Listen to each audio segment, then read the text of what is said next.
Coming up on Talking Points, more trucks arriving at the Gaza border to help affected civilians with aid. Why the United States is urging Israel to delay its ground invasion again. And Congress begins another week without a speaker. Who's in the running to be the GOP speaker nominee this time around?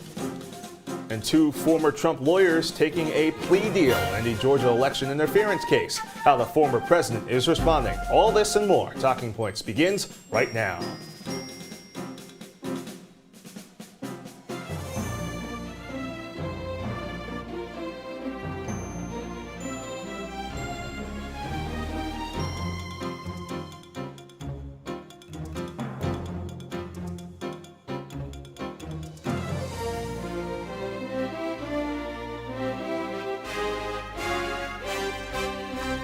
Hey everyone, welcome into Talking Points. I'm Chilekasi, Adele. And I'm Ericka Love. We've got a busy show with wall-to-wall coverage. Indeed, we start the show with an ongoing story as the war in the Middle East reaches day 17. Israel has recently increased its offensive against Hamas.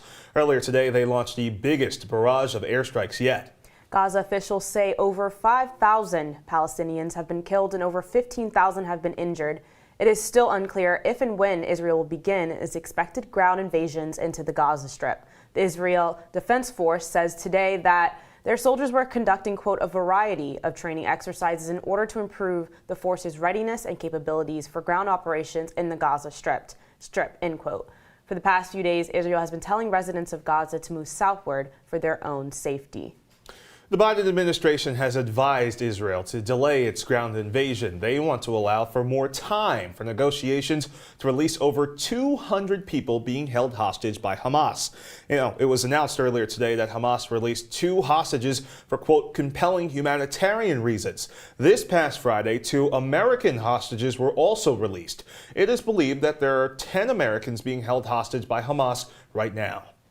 And U.S. officials have also warned Israel against carrying out any more major strikes against Hezbollah, a powerful militia based in Lebanon. They believe that doing so could draw the group into more warfare. In a primetime address on Thursday night, President Biden emphasized bipartisan cooperation. Take a listen.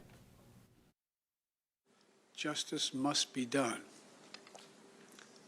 But I caution this: while you feel that rage, don't be consumed by it. After 9/11, we were enraged in the United States. While we sought justice and got justice, we also made mistakes.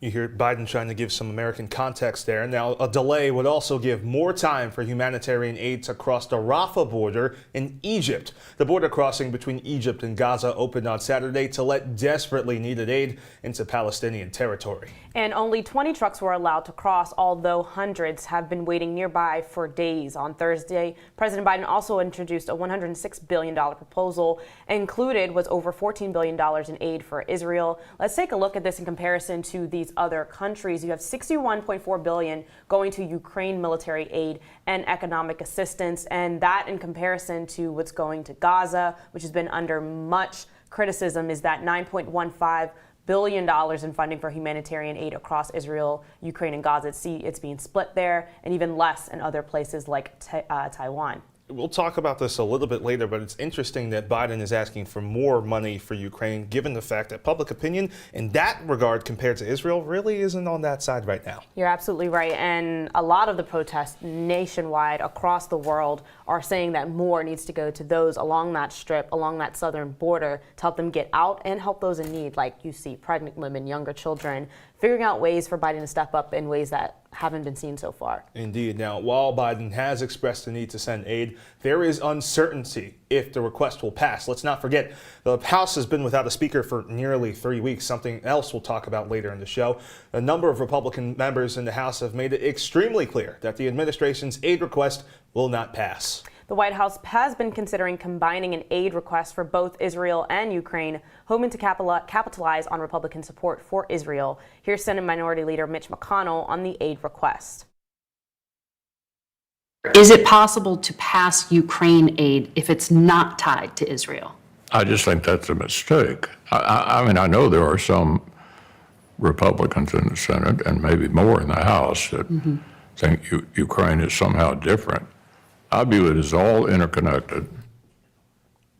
Aside from McConnell, a number of vocal Republicans have expressed resentment at sending more aid and weapons to Ukraine. But if we take a look at the poll on your screen, you will see that 74% of the public believe it is important to fund military aid to Israel. On the flip side, just 61% say that it is also important to send aid to Ukraine. And again, you see that, what we're talking about. It's interesting that in that $105 billion proposal that President Biden is putting more money towards Ukraine than Israel right now, because according to the polling here, at least, it's not on his side. And, Biden, like you said, is threading this fine line between who are the people that are the priority here. Are we talking about the hostages? Are we talking about aid? Are we talking about defense? And whose defense at that rate? You're talking about Hezbollah versus Hamas, two different groups here causing different forms of harm to the entire region.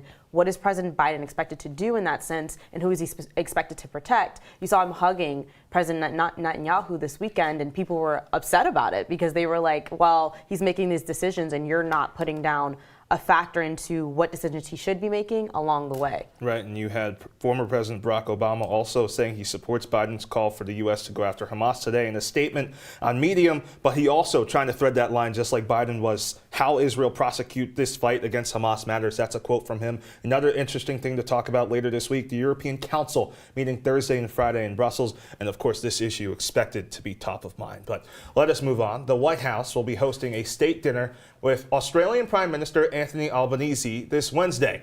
Albanese arrived in the U.S. earlier today for a 4-day visit. Now, Albanese and President Biden are set to discuss a nuclear submarine deal during the visit.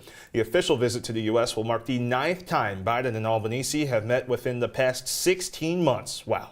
The Australian leader will visit Congress this week to advance progress in the AUKUS deal, which is a trilateral alliance between the U.S., Australia, and the United Kingdom. The accord allows Australia to access nuclear submarines for the first time. Experts view the deal as a counter to China's influence in the Indo-Pacific region. Albanese will visit Chinese President Xi Jinping in Beijing during the first week of November. Next on Talking Points, 9 candidates are in the running to be the next GOP Speaker nominee. Who they are, next.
Precise, no margin for error. Dare to forget that. Dare to have fun with it. Get weird with it. Dare to send those old STEM theories flying past the neighbor's house into outer space. Dare to program something internet-breaking, record-breaking. Dare to blow their minds. Dare to learn the difference between sedimentary and metamorphic rock. Go find those rocks. Dare to keep daring. Dare to STEM. Check out She Can STEM to get started.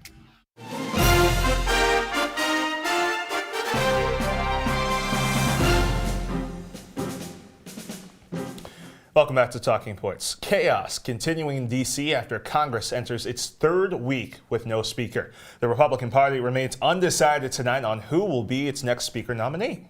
And right now, the Republican caucus is having a closed-door candidate forum. 9 expected candidates are pitching why they believe they are fit to succeed former Speaker Kevin McCarthy. Republicans say they are back to, quote, ground zero with no solution in sight. It's unclear when a vote could take place for the speakership, but Republicans are working closely to ensure they can all agree on the new speaker designate. Now, let's bring in Talking Points anchor Jake Morrell. Jake, some breaking news coming in. Dan Muser, we said 9 before the break. It's now down to 8. But what I want to talk to you about is Tom Emmer. kind of talk about the relationship with him, Donald Trump, just generally speaking here. Yeah, Chile, Ericka, great to be with you guys on yet another speakerless Monday night. It's been 20 days now. It's the longest the U.S. has ever gone without a speaker, but we'll see if they can get Emmer into that seat. Emmer emerging as the top of those 8 candidates as Muser just dropped out after this weekend. And just like Scalise had issues with the GOP hardliners, just like Jim Jordan had issues with the, quote, squishes, Emmer's got an issue, and it's that elephant in the room. It's former President Donald Trump. Many in the GOP are questioning whether Emmer is a supporter of Trump, whether he's against Trump, and that is a huge talking point for his speakership. So let's take a look at what the former president had to say about Emmer earlier this afternoon. Tom Emmer for Speaker. He hasn't historically been your biggest fan, but he is the most likely candidate right now. Well, I think he's my biggest fan now because he called me yesterday and he told me I'm your biggest fan. So you guys can kind of see there, Trump knows his power in working with this speaker election, but Emmer has been really trying to convince everybody in the House that he is pro-Trump.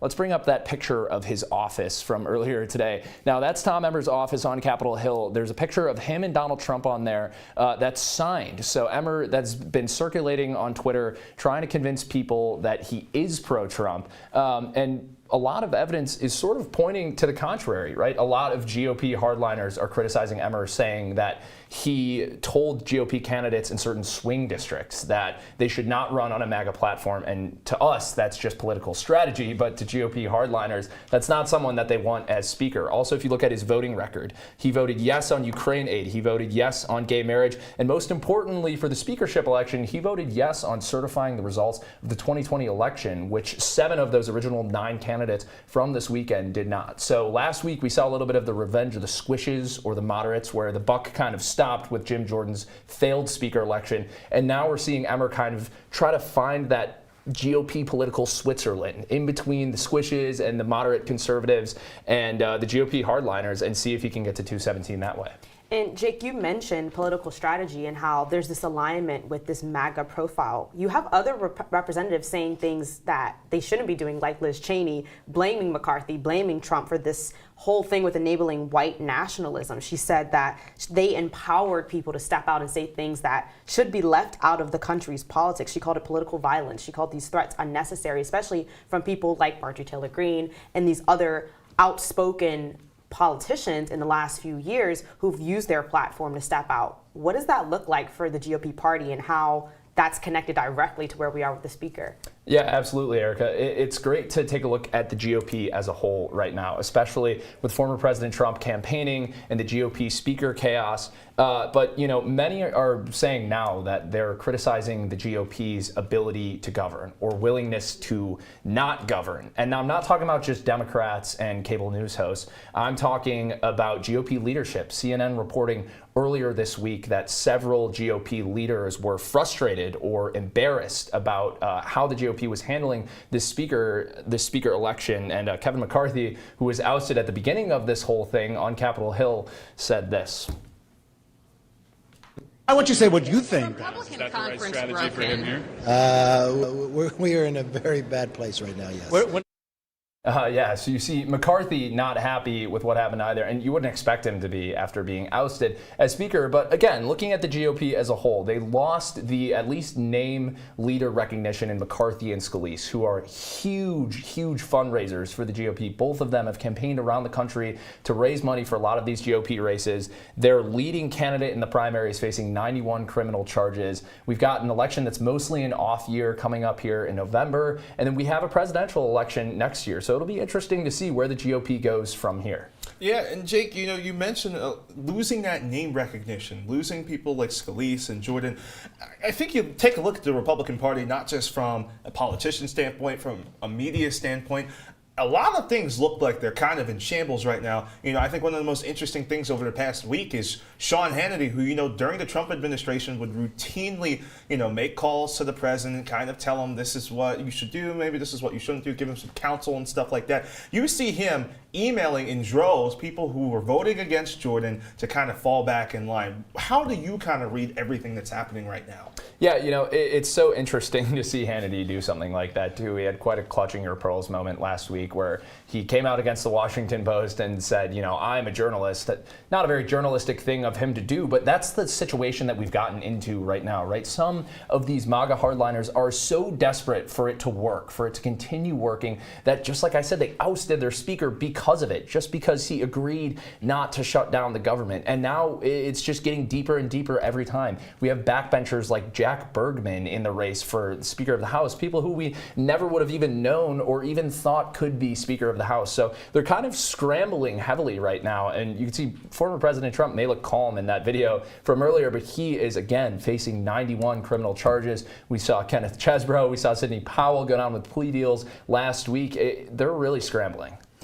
Jake, this is definitely certainly something that we will be looking forward to in the next coming weeks. Hopefully we will have an answer as to who the speaker will be and where the party stands in the next coming days. But I guess you said we'll never know, right? Hopefully. And 2 former Trump attorneys struck a plea deal in Georgia. Will they spend time in jail? Find out after this break.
Here's to the straggly ones, the first ones.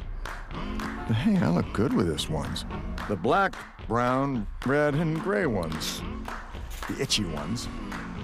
The ones grown by Dad. The ones grown for Dad. The I nearly didn't do it this year ones, and the absolutely filthy ones. They all raise awareness, raise funds, start conversations, and save lives. Because whatever you grow will save a bro. Learn more at Movember.com.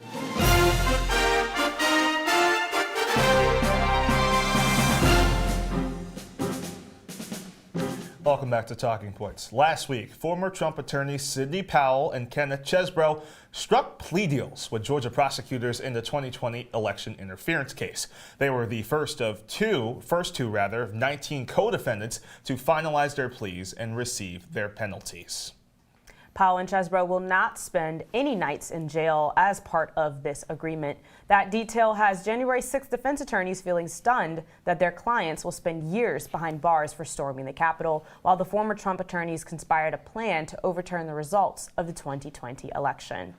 Let's bring in Talking Points analyst Luke Welch, who has been tracking this story for us. The question many have is, why did Powell and Chesebro accept the plea deal in the first place? Well, to be frank, they wanted to avoid jail time and keep their legal licenses, as you said. However, it's seemingly telling that Powell has been such a staunch believer and vocal advocate of these election fraud claims she's been making with the former President Donald Trump for almost 3 years now.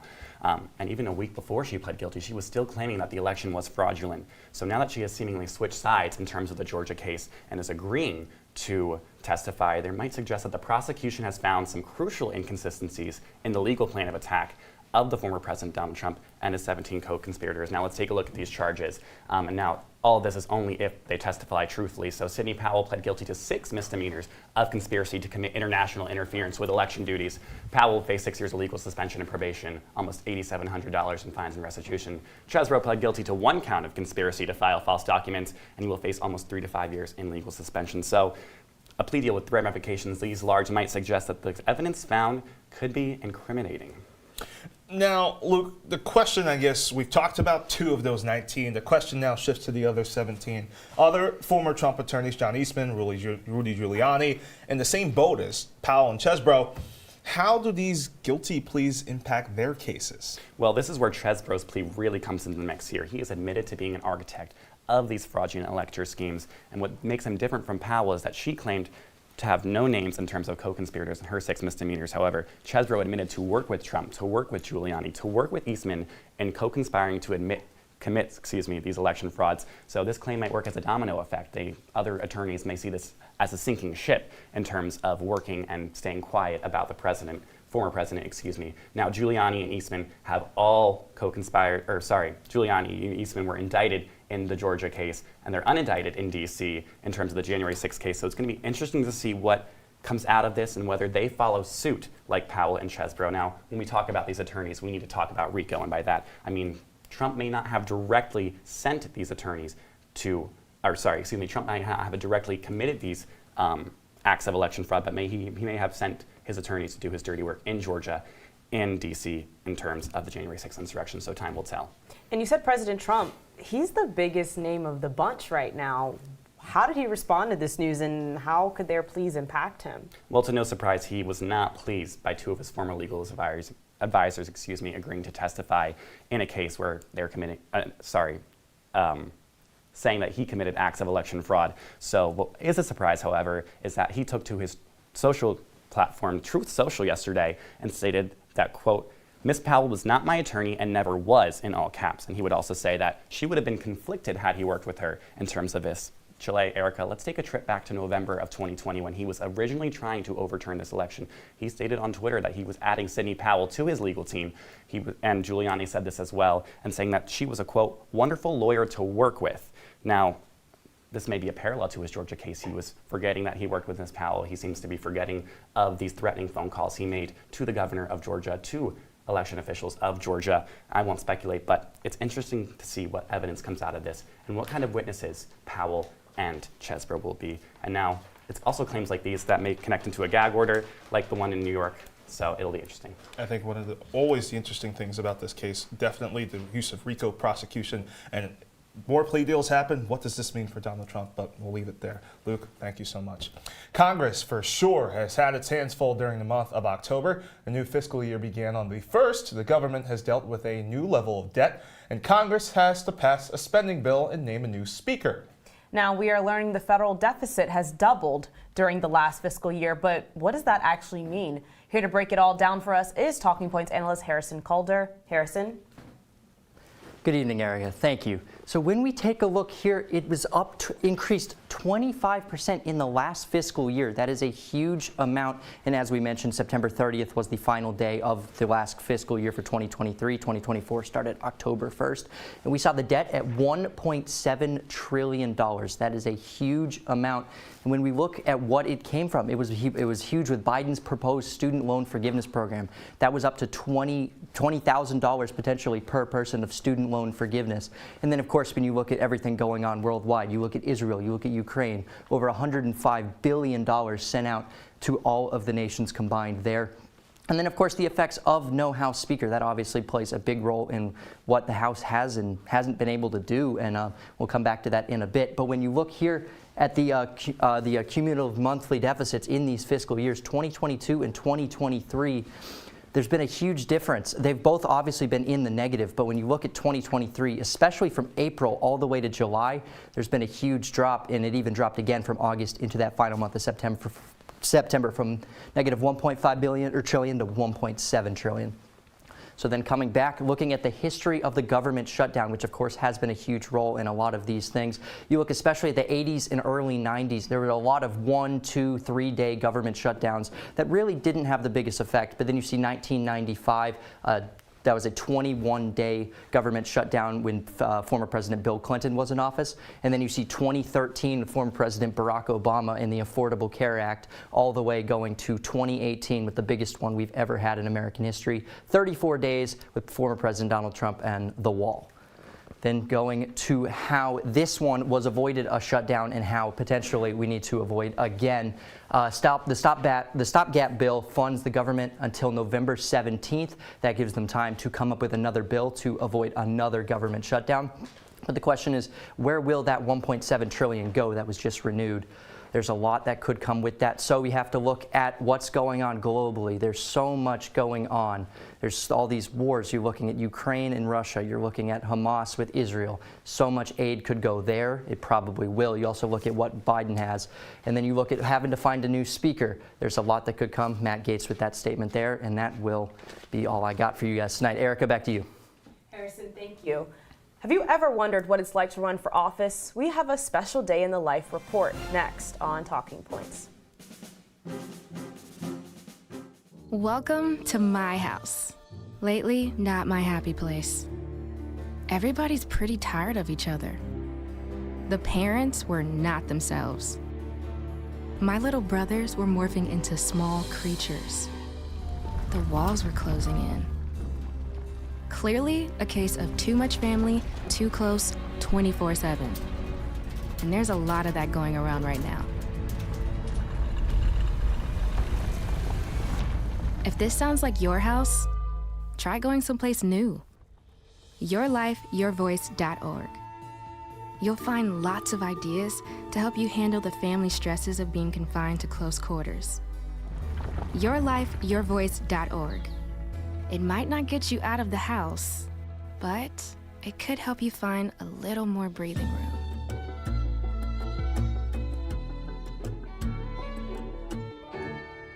When I was in foster care, I never knew when I would have to move, so I always had my suitcase ready to go. Then one day, I was adopted. My new parents opened their hearts and home to me. My parents cook my favorite breakfast for me every morning. My parents take me on trips I never thought I would go on. They gave me a home and an even better reason to use that suitcase. My parents aren't perfect, but they're perfect for me.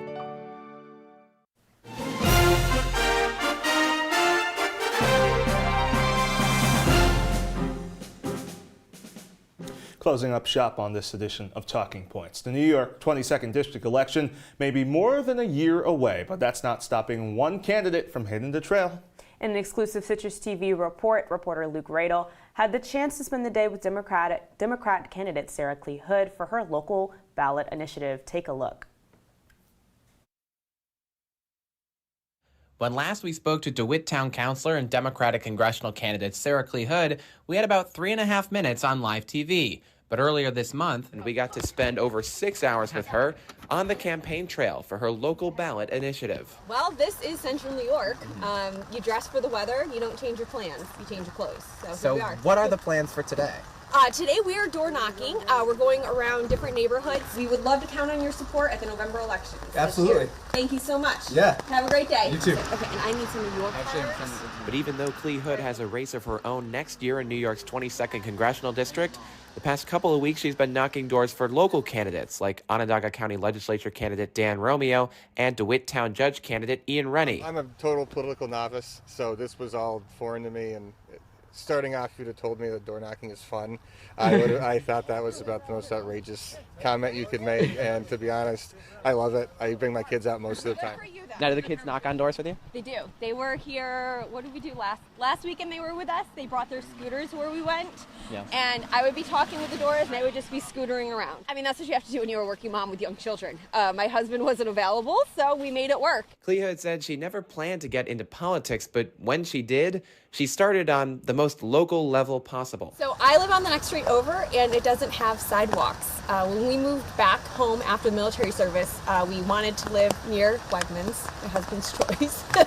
And within this school district, we moved to a road that's own neighborhood and 30 miles an hour.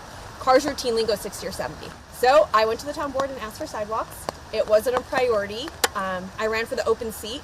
Won, hands down, and we're getting sidewalks. Are you going to miss doing town stuff, seeing it on the local level, like seeing your changes go into action?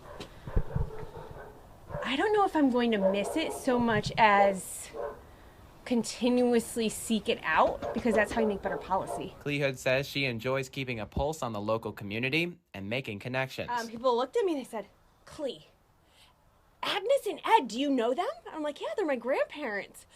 45 minutes later, I was sitting there with tea and cookies, and they were telling me all about my grandparents. Reporting from the campaign trail in DeWitt, Luke Radel, CitrusTV News.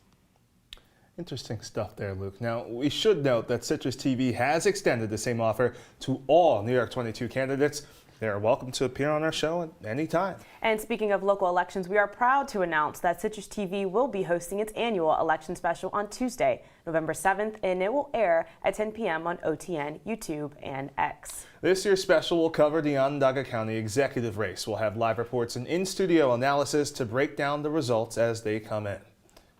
And that's all the time we have for you on this episode of Talking Points. Thank you for tuning in. I'm Ericka. And I'm Chilekasi Adele. Good day.